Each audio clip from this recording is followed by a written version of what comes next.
I've always considered myself a good speaker and writer. I love communicating ideas to people and exchanging them as well. Ideas are my thing, and I love to play with them. I noticed this when I started working with students back in 2019 when I worked for a company called Sylvan Learning Center. I had 5, 6 student groups that I had to help out in math, and I enjoyed doing it. The assignment was temporary, but I remember thoroughly enjoying it. It is one of the reasons why I initially thought I wanted to be a teacher, since I noticed my talent for communicating complex ideas in a more simplified way to students and just in general with others. I became more interested in wanting to be a teacher, and I felt like I finally found what I was called to do. I didn't realize how wrong I was until very recently and after much thinking and pain. You see, after 6 or so years of working in the education field, I got a much better perspective on how this industry operates. This is a perspective that I lacked when I first worked in it, mainly because I was still experiencing the honeymoon phase. Once that phase wore off, all hell broke loose. I started to see it for what it actually is, an industry that is primarily meant to serve students and parents as the customers, and teachers and other staff members, excluding those in administrative roles, as having a near slave-like status. We are expected to not only educate the younger generation, but to also be their friends, parents, psychotherapists, cheerleaders, spiritual advisors,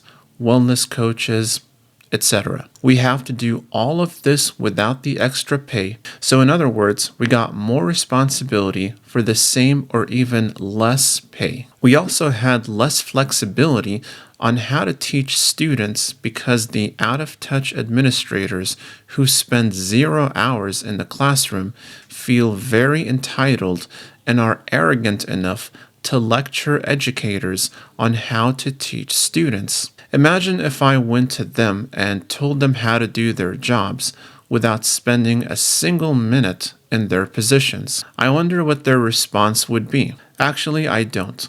They would laugh me out of the room, and rightly so.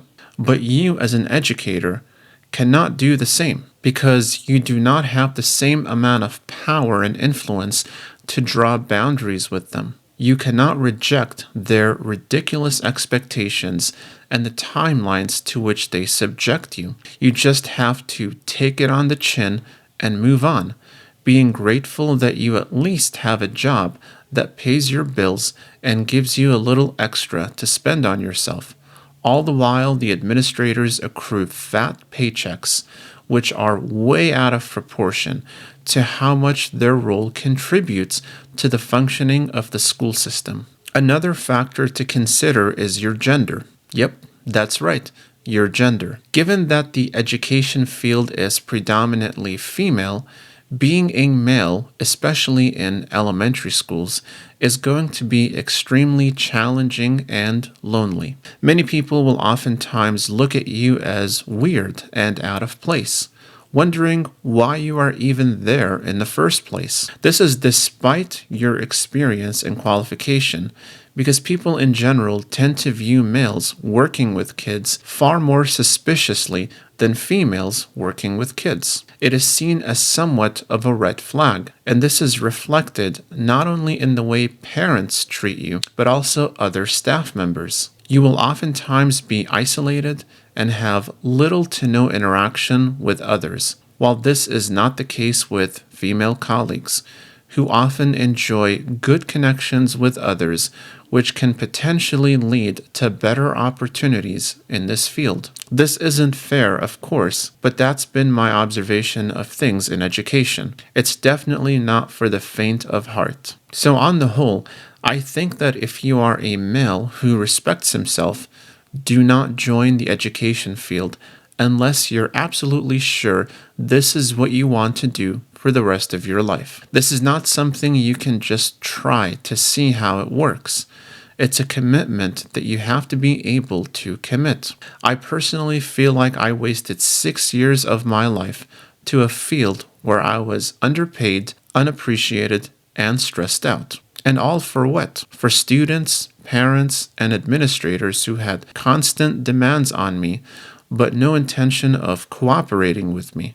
It was as if I'm just their slave who should be ready at their beck and call. I'm sorry, but I don't do that. And I especially know employers today do not care about employees, so we have to look out for ourselves. I felt this especially in the education field, which is why I'm deciding to walk away from it for good. Of course, one can never predict the future fully, so I don't want to say that my mind won't change.